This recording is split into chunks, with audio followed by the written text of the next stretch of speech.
All right, boys. Let's check out this video from our boy here, Skill Up.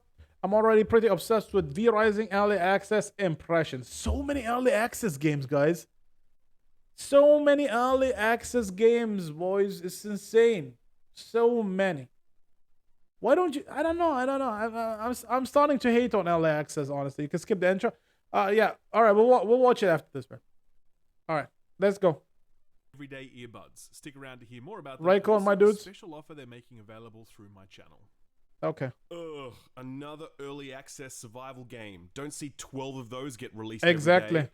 Okay, fair enough. Your cynicism here is warranted. This is a genre that has become a little too ubiquitous over the past decade. That's what I'm saying. Most of them well and truly taking the piss with that whole early access label. Some of them are like, dude, this isn't early access. This is like pre-alpha. Come on now. Yeah, Why are it's you like charging for this? the game So is. I get it, but allow me to both quell your cynicism and pique your interest with one word: vampires. V Rising is a vampire-themed survival game. It is One the word, same vampires. harvest, refine, craft, and build loop you've seen in countless other survival games, except this time you're a motherfucking vampire, and it totally You know what? It kind of sucks you in, right? rules.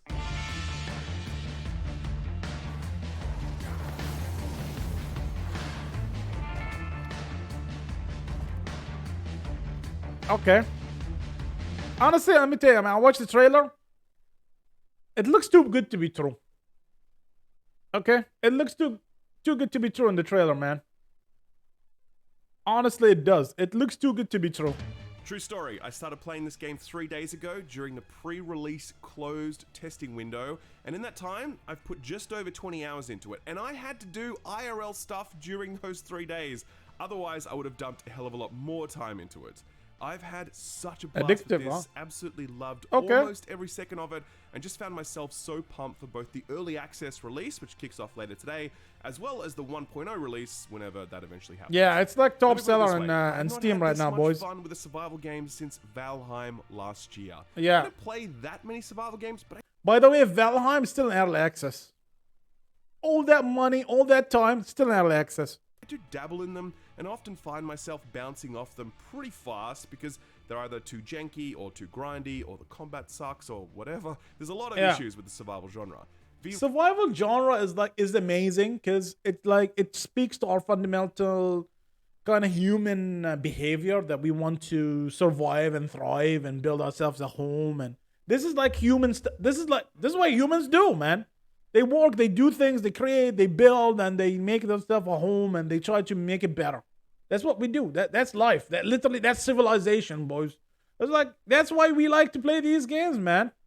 Early access, just milking an excuse just in case someone is something is wrong. Exactly. It's basically they're just like, oh no, man, it's just early access. Like if you played Valheim, I have a 3070 graphic card and the game barely runs. That game barely runs on my computer. What are you talking about, dude? What? In 1080p, man. Same way that Valheim did, or Subnautica before that. It finds that right mix of exploration, discovery, grind, crafting, base building, and combat. Okay, Subnautica, that's an amazing game, boys. That is one great game, man. That's a good case for early access because early access literally saved that game. Yeah, let's keep going. Actually, the community saved it. To deliver something I forgot there's a dude who's a streamer, I think, or a YouTuber. He basically like talked a lot of good stuff about it and blew up and people started supporting it, and it's one of the best survival games out there. Feels deep, demanding, and hardcore without ever feeling overly grindy, punishing, or convoluted. Okay. Now, all of that could change later, mind you, as this is early access and I'm only 20 hours deep into a build that I suspect has at least 50 hours of content. But so that far, is so good. 20 hours in. Even in this pre-early access window, V Rising delivers two things that I've never seen from an early access survival game: polish and awesome combat. I'll say right now that there's never been a more polished early access survival game on day one. Why don't you release it, man? Why don't you release it and keep updating? Why do you want it to be early access then? It's early access period. This game feels so seamless and is stuffed with intricate systems and quality of life features that other games would have delivered far later in their development timelines. Okay. And the combat, man, I certainly haven't played a survival game with better combat. I'm not saying that doesn't exist because Yeah, it's true. Survival games usually have really shitty combat. Like, the systems are like really bad, dudes. I haven't played all survival games. But yeah, this combat is really superb, both Yeah. in terms of player weapons and abilities. I don't and know, in it doesn't terms of look- enemy design. It looks like an particularly the ARPG bosses, kinda of type which to there me. are already more Which than is awesome, 'cause I 30, like and that. They're all excellent. Okay, Using, that's a lot of long praise. range, Maybe I close should just start range. at the beginning, give you an overview of how all of this works, and I can take you through why all of this works as well as it does. It's kind of weird because we're the baddies. Aren't we the baddies? I guess they're gonna turn it in a way that makes us feel like we're good, like a good vampire. I don't know. I suck your blood. I suck your blood. Suck your blood. Copper ore. V-Rising begins here, where you can select the sort of PvE or PvP Private experience game, you'd okay. like to have. The game is server-based, and the developer Stunlock Studios are making a whole bunch of dedicated servers available. But you Alright. can also spin up your own servers if you'd like, which is also awesome. You can also just run a local server on your own machine, so that's fine. In terms of play styles, there's essentially three. The first is PvE, where players cannot attack or PvP, damage each full other, loot, where they PvP. cannot loot each other's corpses, and where they cannot damage any enemy structure. Okay, makes sense. Second mode is PvP, where you can attack and be attacked by other players. You can loot other players' corpses and steal any material What is this, like an MMO? I don't get it. Like you're playing with your friends, but you can kill each other? they've gathered, and you can damage their castles, so you Okay. can loot what's inside, but you can't destroy the castle completely. The final game mode is Merciless PvP. The biggest differences here are that you can loot everything from another player, including It's their griefing, crafted basically. weapons and armor, and you can completely demolish enemy bases. I Damn, will say dude. right now that I've not yet done any PvP. I was playing on a PvP server, but I was just keeping my head down and grinding. Wait a sec, PvP server? So you play in like an open world kind of MMO-ish style RPG? Or it's something like, what's that game? Out my gear, The my island castle, game, etc. Survivor or Having something. said that, I am very pumped to eventually do some PvP because the combat framework Survivor here is so Evolved. solid that I think PvP would be awesome. Unsurprising, given that this game comes from developer Stunlock Studios, makers of Battlerite. There's a lot of discussion about why that game ended up the way that it did. But Okay. one thing that everyone agrees on is that the combat was excellent. It's excellent here too. So they yeah, just brought up PvP is that, something I'm very yeah. keen to get in on. They know- when the they game know their releases basically- later they know their today. battle After you've systems, selected your basically. server and server type, it's time to create your vampire. You can choose from Okay. a set of preset skin colors. Got some faces, sexy boys hairdos, over here, etc. boys. It's simple stuff, and it doesn't matter that much since the game is top down, but it's still nice. I created the closest thing to Raziel that I could, right down to the name, and I began my adventure. There's some thick neck right V-Rising there, begins boys. as all great vampire stories do, in a creepy coffin sitting in some dingy crypt. The Raziel Okay. of V-Rising is a fallen vampire. He and his kind once ruled these lands but were cast down, and now a fell moon rises, inviting them to retake their place as bloodthirsty overlords. To do that though, Raziel's gonna need to get himself some threads and some digs, and so the journey back to the throne begins with the quaint task of collecting some bones so you can Alright. fashion a weapon. This little quest chain in the top left will guide you through your fledgling state, and will stay with you for some time in your vampiric journey, telling you to craft specific items or So there is a basic quest you have to follow through, and then I guess the world opens up to you after you finish build that? specific structures to keep you moving through the game's progression path Can you build like anywhere, or is it like you have to choose a certain spot to build smoothly. then?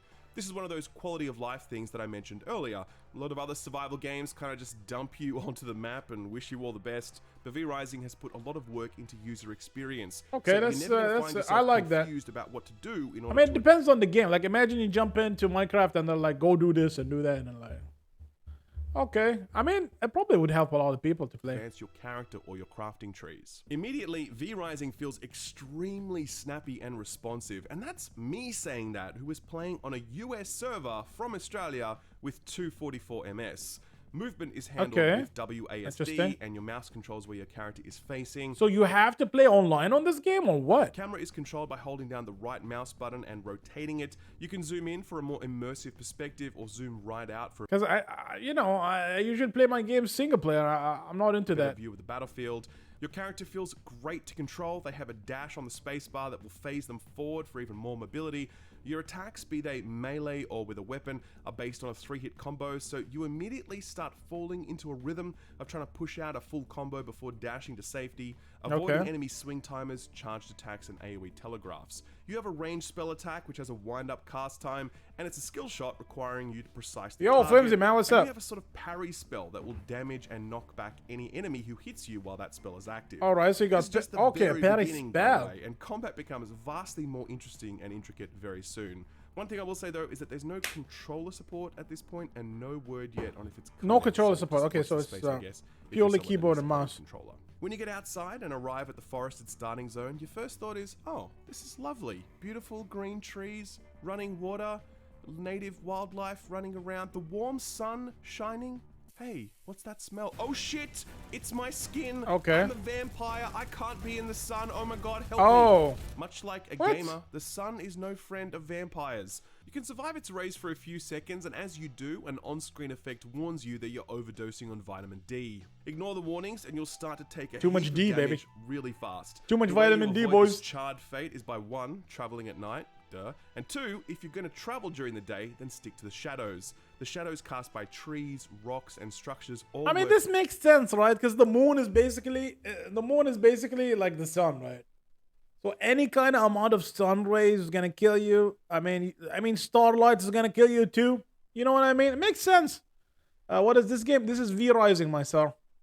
We're watching Skill Up his review of the game.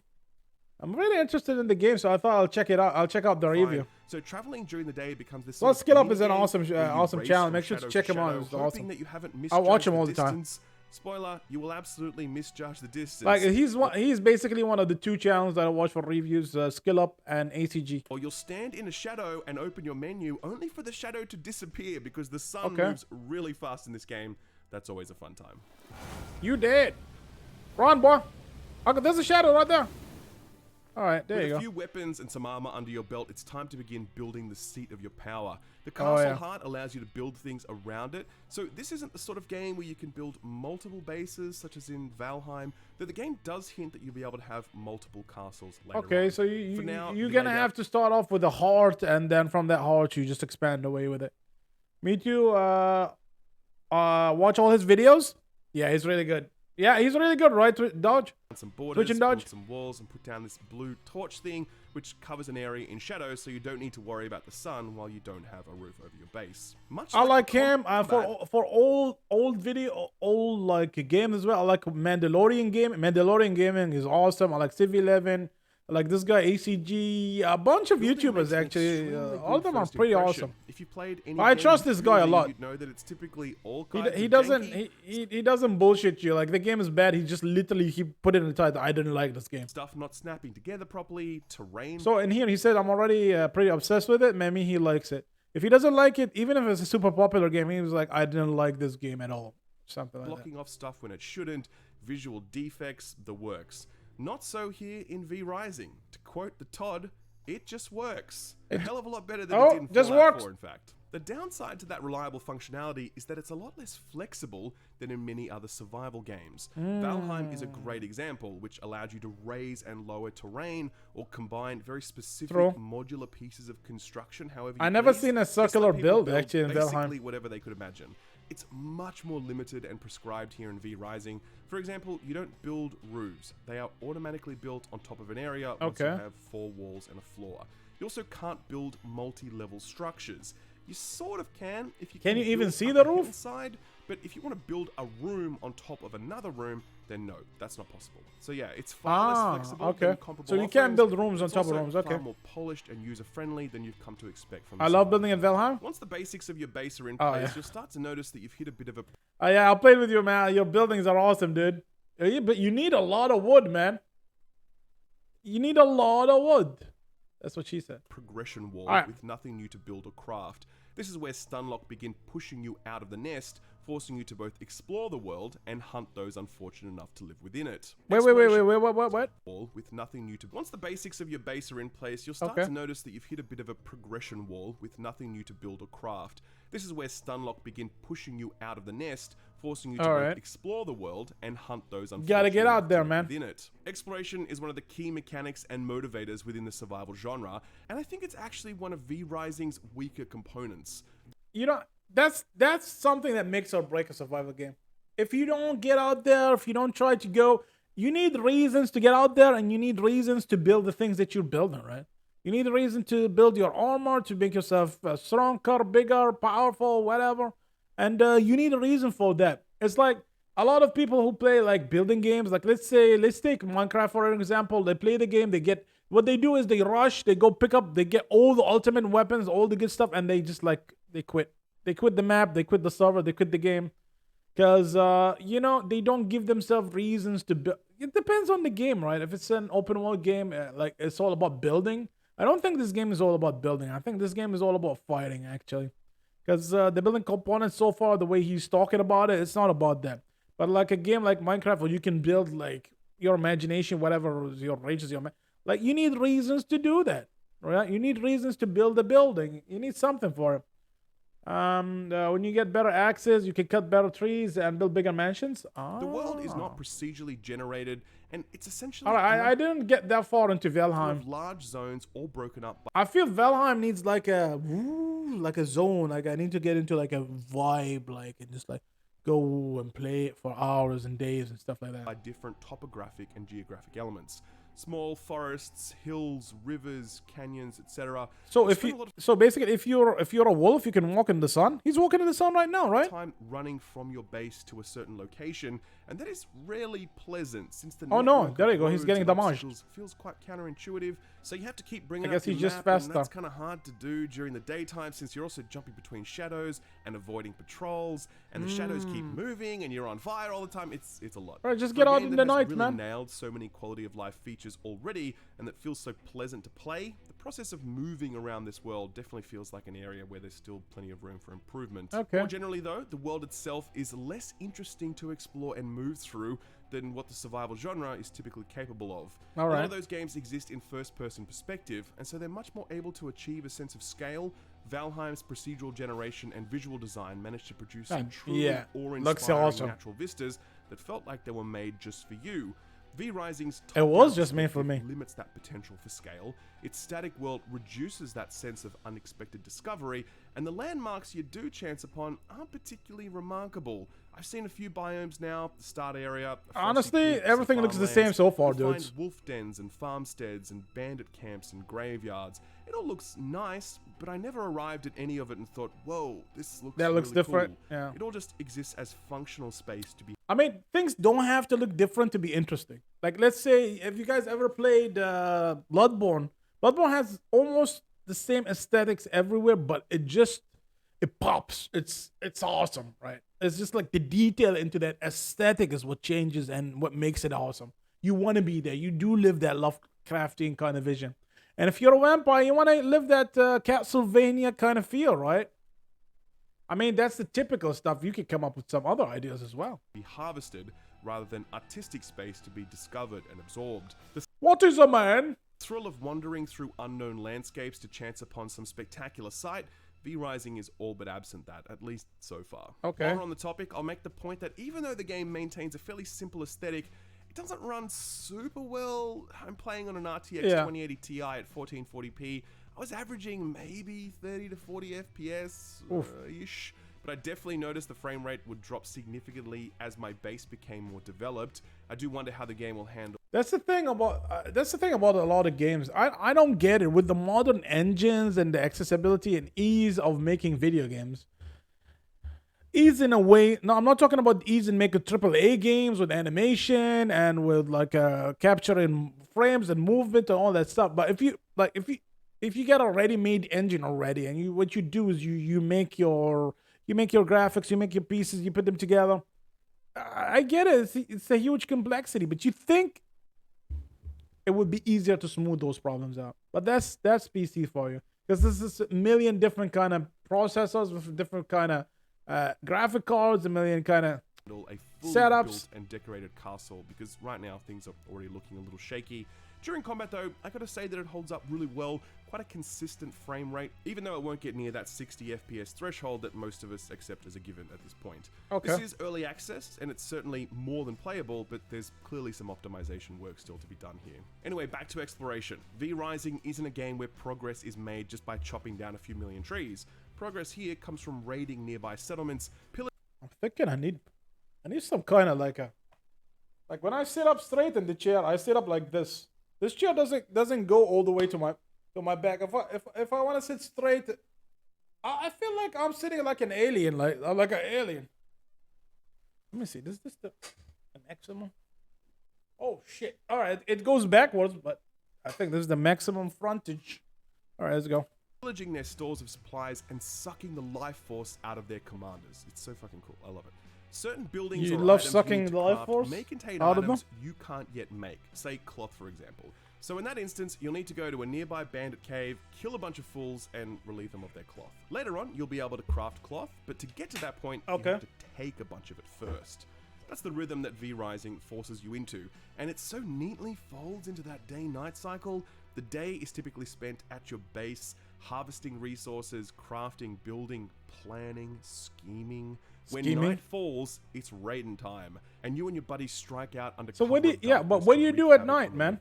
You go suck the blood and treasure you can get your hands on, withdrawing just before the sun rises. And that sun can really sneak up on you and totally wreck your day. So often we've been out on some raid and we lost track of time, and we're like halfway through killing a boss. Oh, there you go, sun's out. Crow, and we're like, oh yeah, okay, you got the clock up there, man. There's a clock right here, man. It's gigantic. To being totally out of control.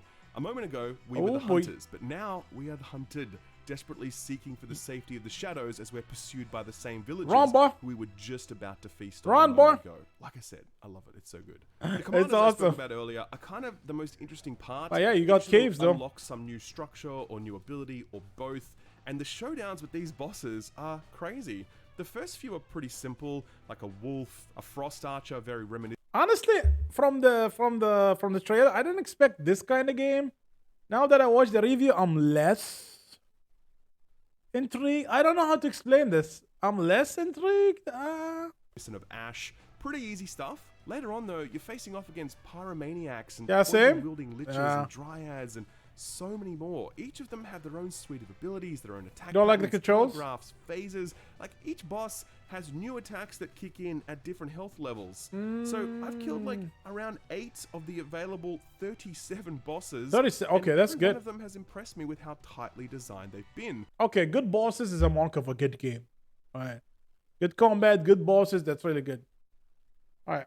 You'll also end up killing most of the bosses multiple times since they drop some useful materials, and as you return gotta go get that loot, you'll have an easier time. That is true, yeah. Learn their attack patterns and telegraphs. Glad you agree, Combat in this game is extremely skill-based rather than just stat-based. Stone Golem. And your ability to this guy is overwhelm your foes a comes tank. not from your gear, but more so from your knowledge of your foe's weaknesses. This is probably a good time to delve a little bit deeper into the game's combat, which I can say with absolute certainty is what is that tree called? Tree ant? Feature.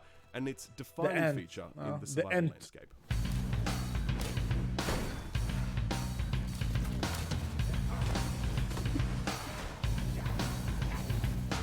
Most survival games typically have my God, my head. no combat or very simple combat, at least from a mechanics perspective. Oh yeah, this game. Is this like an Xbox exclusive? Depending on how you apply the survival label. But on the whole, most survival games are less about deep combat systems and more about the complex ways that players use those systems, especially in PvP settings. True. V-Rising is as much an RPG as it is a survival game, because every aspect of its combat and loot systems is built to reflect the sort of depth and customization that exist in traditional RPGs. Let's take that dash I mentioned at the start, for example. It's called Veil of Blood, and it lets me dash a short distance, making me invulnerable as I do. It seems like it's good to use to dash from one shade to shade. It applies a very short buff that increases my next attack's damage, and it also heals me for 5% of my health. So right away, this goes from being a really strong... So yeah, you dash, you attack, dash, attack, which is awesome, because it gives you a buff and heals you. ...defensive technique to one that I can also use offensively if I'm skilled enough to do so. That's just one of the travel abilities I can bind to my spacebar. There are 5 of these. Veil of Bones is another example. This one phases me for a second, and if I melee something after that, it creates a little, like, Shang Tsung fireball that ricochets up to 4 targets. There you go.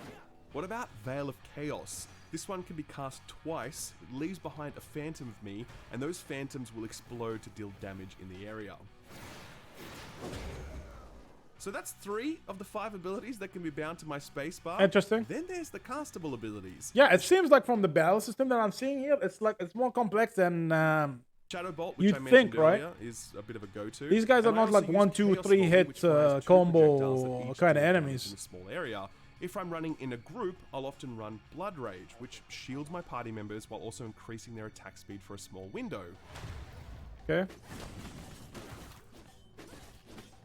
Cooperative. If I wanted to go full support, I might even want to run Blood Aegis, which Blood, applies a shield Unholy Illusion, Chaos, to Frost. myself or my party members, Okay. and it knocks back all enemies nearby the target when it's applied. What if I wanted some AoE damage? Well, Corpse Explosion exists, and it does pretty much exactly Corpse what you expect it Explosion. would. Explosion, shon, shon, shon, shon. So that's just a few of the 24 castable abilities in the game. Not to mention the It's ultimates, which I there's a haven't lot of even unlocked trees, but yet. the trees are not What that about complicated, weapons? are they? Okay, Like, so, let's see not what to 1, 2, 3, 4, 5, 6, 7, 8, 8, like 8 mention different the things ultimates, which in I each haven't tree. even unlocked. Some of them even have less. This has like what, 7? Locked yet. What about weapons? Okay, so the first few weapons you unlock don't have anything other than their basic attacks, but the next tier of weapons have specific attacks. Very base. So the mace, for example, hitting Q does this. Fantastic gap closer, huge AoE damage, and it actually snares anyone it hits. The spear does this. Okay. That is a lot of single target burst damage here, but if I recast the ability during the channel, it will do this like thrust attack, which both does bonus damage and it also pushes. Are these like the away. weapons that you get? axes You loot do these this. weapons? You make them.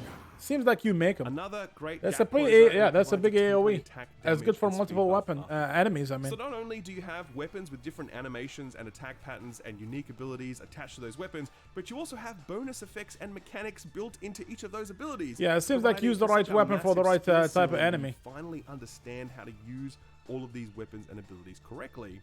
There's even a fairly lightweight gear game in the mix as well.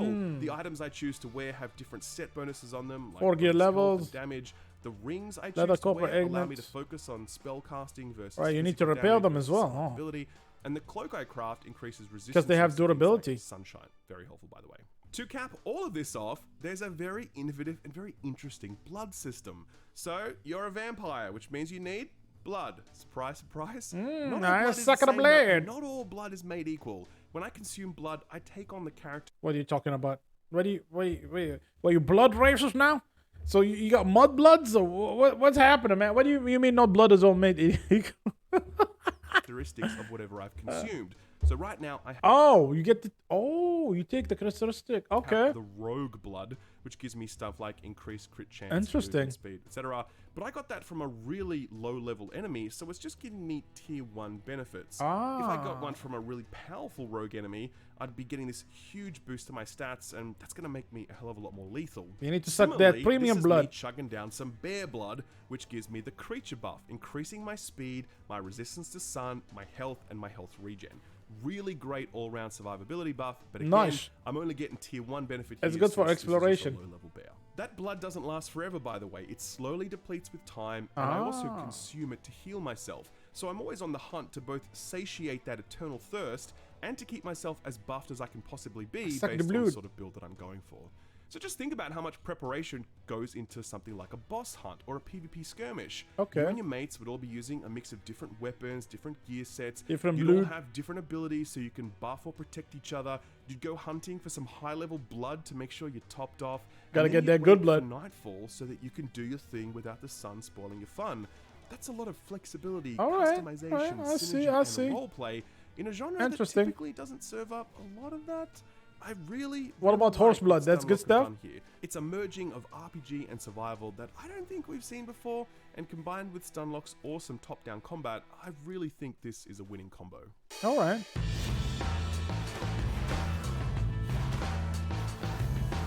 So, important caveats to finish. This is an early access preview review thing. It is possible the game totally blows later on. It could become too grindy. The PvP could be really unbalanced. That's true. The later bosses could be. It's early could be access. It's filler, not out. filler, whatever. This is not the remember end to game. Take whatever I'm saying with a grain of salt because this is early access. He's right. And a lot could change both later in this build and in the future as Stunlock continues to add. Okay. To it. The other thing I'll briefly touch on is the reputation of Stunlock, and certainly the skepticism that exists around them, given the way that Battle Right unfolded. Look, I'm gonna say that I've read a lot of stuff tough on both sides of the fence when it comes to. I don't know. I never even heard of this and game some people before. are like, Stunlock really fucked us on this, and they abandoned the game. And other people are like, oh, they made a game and they made some mistakes.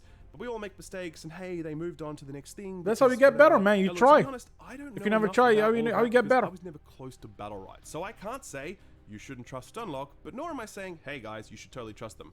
I'm just saying, I don't know. I legitimately thought stun locking is the problem with their old game. No, apparently it's the name of the studio. calling it out here because I know Oh it's my been all over God, the comment dude. section. I've seen and read both sides of the argument. I understand them.